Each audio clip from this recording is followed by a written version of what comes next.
El título de esta cuarta serie de Como viendo al invisible es Ecuaciones difíciles.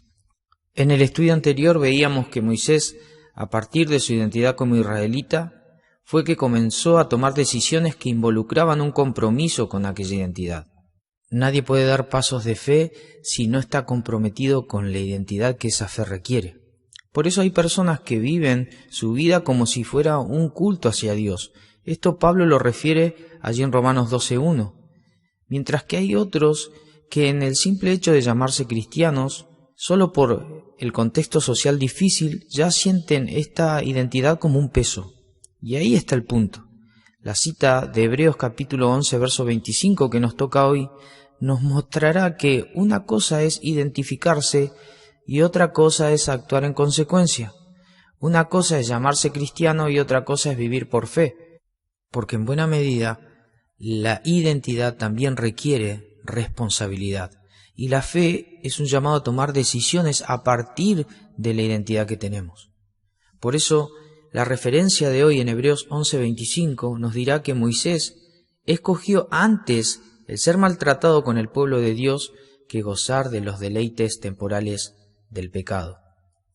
Y yo no sé si escuchaste bien, pero deleite y sufrimiento son dos palabras que suenan muy diferente y mentalmente nos llevan a dos instancias que nada tienen que ver una con la otra. El deleite es una invitación al disfrute y este produce sensaciones que pueden ser descritas como positivas, mientras que por el otro lado el sufrimiento, la aflicción y el dolor parecen cruzar a las sensaciones descritas como negativas, porque generan malestar en quien atraviesa aquella instancia o situación que lo está provocando. Por eso algunos psicólogos afirman que el sufrimiento es a partir de que la persona se resiste a lidiar con emociones negativas que producen dolor. Es ahí que surge el sufrimiento, dicen ellos. Pero aquí no es el caso. La palabra usada por el autor a los Hebreos, esta que describe el sufrimiento, es la única vez que se utiliza en el Nuevo Testamento y describe el dolor que padecían los enfermos.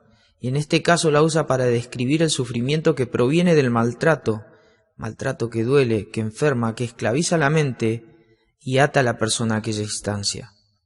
Y es que el dolor, hermanos, junto con el sufrimiento, hace que nuestra mente comience a trabajar y nos planteamos la instancia como una ecuación muy difícil de resolver. Personalmente comenzamos a preguntarnos, ¿por qué estoy atravesando esto? ¿Por qué me tocó esto a mí? ¿Para qué estoy viviendo esto? ¿Traerá algún buen resultado si estoy sufriendo? Y es que para Moisés la ecuación tampoco resultó ser fácil. De hecho, fue mucho más compleja de lo habitual. No solo porque él estaba en el palacio, sino también porque era parte del conjunto de los herederos de Egipto, y él cumplía con los requisitos para ser un hombre de los más importantes de aquel imperio, tal como lo describe Esteban en Hechos capítulo 7, verso 22.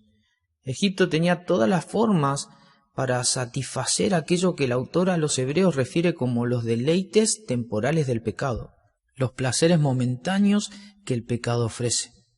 Y aquí surge una pregunta, ¿a qué pecado se refiere el autor a los hebreos? En principio debemos responder esto reconociendo que no hay ningún pecado en ser un heredero del trono. Ser un hombre dotado de formación y autoridad no es ninguna clase de mal, tampoco es contra Dios el gozar de alguna clase de estatus económico y disfrutar de ello. El pecado se explica entendiendo el contexto de la carta a partir de lo que significa la fe en cuanto a la perseverancia versus aquella que dice ser fe, pero que se desmorona ante la ausencia de las cosas que el mundo ofrece. Esa fe que abandona, algo que el autor a los hebreos define con una palabra muy fuerte que es apostasía. Y Jesús nos ayuda a describir esto allí en Lucas capítulo 8, verso 15, al decir que la semilla que cayó en buena tierra, estos son los que con corazón bueno y recto retienen la palabra oída y dan fruto con perseverancia, es decir, con constancia y paciencia, independientemente del contexto que le toque vivir. Sin embargo, hay una semilla que cae entre los espinos, que representa los que escuchan el mensaje, pero que muy pronto éste es desplazado por las preocupaciones, las riquezas y los placeres de esta vida. Hermanos, Moisés lidiaba entre una respuesta que era a partir de la fe y otra que no lo era, porque mientras Moisés experimentaba el estar en la cima de la sociedad antigua, el pueblo de Dios del cual él provenía sufría el maltrato infligido por Faraón. El erudito F.F. Bruce dice que Moisés pudo haber razonado para sí, argumentando que podía haber hecho mucho más por los israelitas, permaneciendo en la corte del faraón y utilizando su influencia allí a favor de ellos, en vez de renunciar a la ciudadanía egipcia y transformarse en un miembro de un grupo oprimido y además sin derecho político. Pero al hacer esto, aunque no convertía a Moisés en culpable de la esclavitud de los hebreos, hubiese sido pecado, porque Moisés sabía del deber que tenía con respecto a Dios y al pueblo. Como bien afirma Pérez Millos, para Moisés el permanecer allí no hubiera provenido de la fe, y lo que no es de fe es pecado. Romanos 14:23. Si utilizamos el idioma deportivo, Moisés se puso la camiseta, se identificó con el pueblo de Dios y salió a disputar las dificultades que esa decisión traía por consecuencia. Él no fue obsecuente al estatus que Egipto le ofrecía, ni con lo tentador que esa propuesta le era para su carne. Él tuvo una lucha interior que lo llevó a escoger el camino difícil, como el ser maltratado junto con el pueblo de Dios. Fue una postura a partir de una lucha interna, porque lo que estaba en juego prometía mucho para esta vida, pero nada para la otra. Se me viene a la mente el texto de Mateo 16:26, cuando Jesús dijo: «Porque ¿qué aprovechará el hombre? Es decir, ¿qué beneficio obtiene? ¿De qué le servirá el ganarse todo el mundo y perder su alma? ¿O qué recompensa dará el hombre por su alma?». En otras palabras, ¿cuánto pagaríamos por nuestra alma? ¿Cuánto vale tu alma, estimado hermano? ¿Estaríamos dispuestos a entregar nuestra alma por cosas como los placeres que este mundo ofrece y que además son temporales? Moisés tuvo el mismo dilema que vivenciaron sus padres, eso del todo o nada. Es decir, ellos prefirieron sufrir la muerte de todos antes que tener que entregar allí al niño Moisés. De la misma forma, Moisés fue llevado a la misma situación del todo o nada, porque Moisés aquí llegó a un punto o donde su carne ponía fin al llamado que Dios había hecho en su interior, o ese llamado de Dios en su interior ponía fin a todas las ambiciones que este mundo promueve y alimenta. El misionero Jim Elliot fue quien dijo que no es necio aquel que da lo que no puede guardar para obtener lo que nunca podrá perder. Y Moisés fue movido por Dios a la convicción de que no podía guardar nada de lo que Egipto pudiera darle, prefiriendo obtener aquello que vendría de Dios, aunque eso implique el sufrimiento.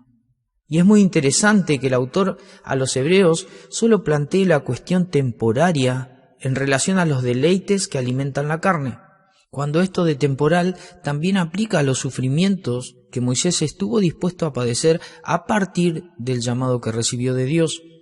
En 1 Pedro 5:10, Pedro señala que los padecimientos que vienen por la fe, es decir, las pruebas, son por un poco de tiempo.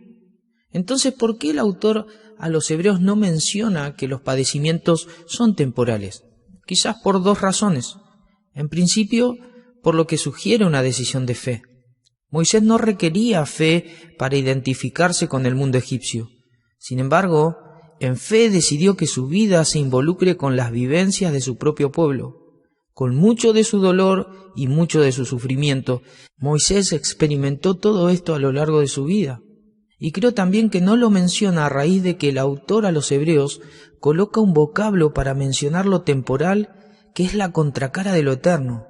Y la idea implícita es que la fe produce resultados de carácter eterno, aun cuando tenga por escuela el pasar por los sufrimientos que son también temporales. El apóstol Pablo afirmó en Romanos 8:18 que tenía por cierto que las aflicciones del tiempo presente no son comparables con la gloria venidera que en nosotros ha de manifestarse. Hermanos, el sufrimiento es una realidad universal, es decir, es algo innegable. En Romanos 8:22 se nos dice que la misma creación gime en angustia como si tuviera dolores de parto. Y cuando aparece el dolor, solemos preguntarnos, si Dios existe, ¿por qué sufrimos? Si Dios es todopoderoso, es decir, tiene todo el poder, ¿por qué no nos libera de esto? Nos resulta difícil el conciliar el hecho del sufrimiento con la fe que tenemos en nuestro gran Dios. Y es que el sufrimiento es una forma de entender que el mundo está caído y esclavo de corrupción. Esto se encuentra en Romanos 8:21. Muchas veces el hombre viviendo en pecado sufre consecuencias de ello, y aunque el pecado prometía satisfacción, al tiempo terminó mostrando el dolor y el daño que produce en quienes lo practican. Bien ha escrito Jeremías 2:19, tu maldad te castigará y tus rebeldías te condenarán. Hermanos, Dios no nos llama a sufrir a causa del pecado. Bien señala Pedro en su primera carta, capítulo 4, verso 15, ninguno de vosotros padezca por ser malhechor, y menciona otros pecados. Aún así, el sufrimiento que trae el pecado, solo y únicamente por gracia de Dios, puede hacer que alguien aprenda y se vuelva a Él, tal como dice Isaías 55:7, porque Dios es grande en misericordia y muy generoso en su perdón. Pero entre tantas aflicciones también aparecen aquellas que son por voluntad de Dios, como bien escribió Pedro en su primera carta, capítulo 4, verso 19, es decir, los que padecen según la voluntad de Dios. Este es el sufrimiento que surge a partir de la prueba. El sufrimiento es como el abono maloliente, pero que gran ganancia trae para que la fe dé fruto, para que sea fortalecida, porque la fe que se menciona en el libro de Hebreos es la que con paciencia persevera. Sin embargo, el sufrimiento no debe ser una escuela puramente individual del hermano que está sufriendo, sino que la Iglesia puede ayudar a absorber el sufrimiento que experimentamos. Cuando nosotros mostramos interés, amor, consuelo, ánimo, oración perseverante, eso nos ayuda a involucrarnos y a que el hermano se sienta animado y fortalecido y aún lleno de gozo en aquella instancia.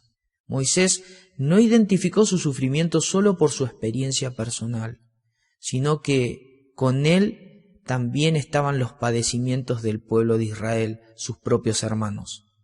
La Iglesia es llamada a integrarse como una familia y a ayudarse y cuidarse como lo hace el cuerpo cuando un miembro de éste se duele.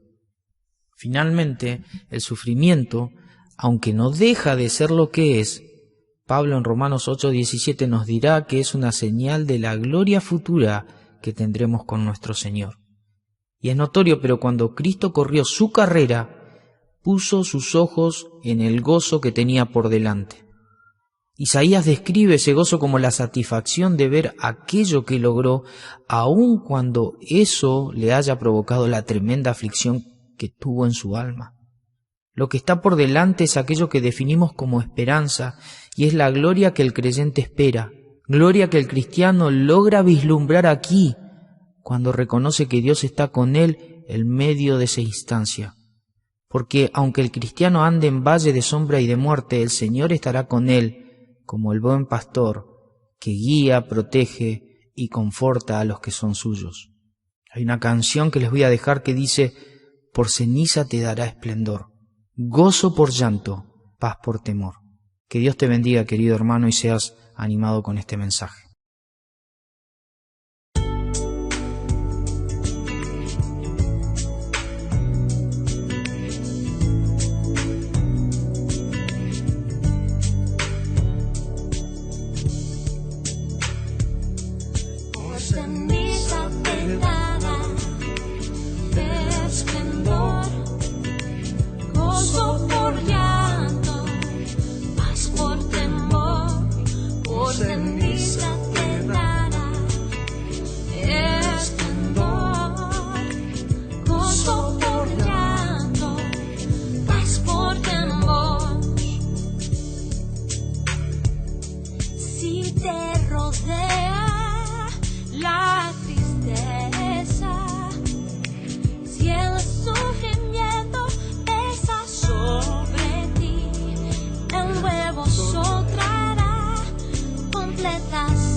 Ceniza te dará esplendor, gozo por llanto, paz por temor. Por ceniza te dará esplendor, gozo por llanto, paz por temor.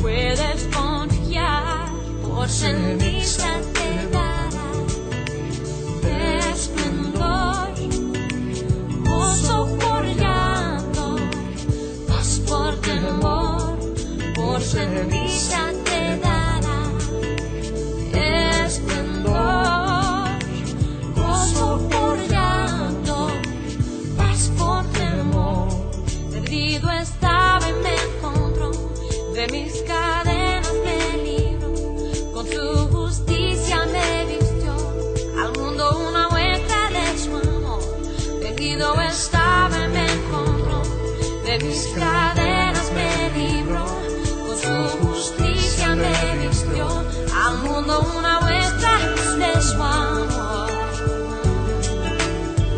Por la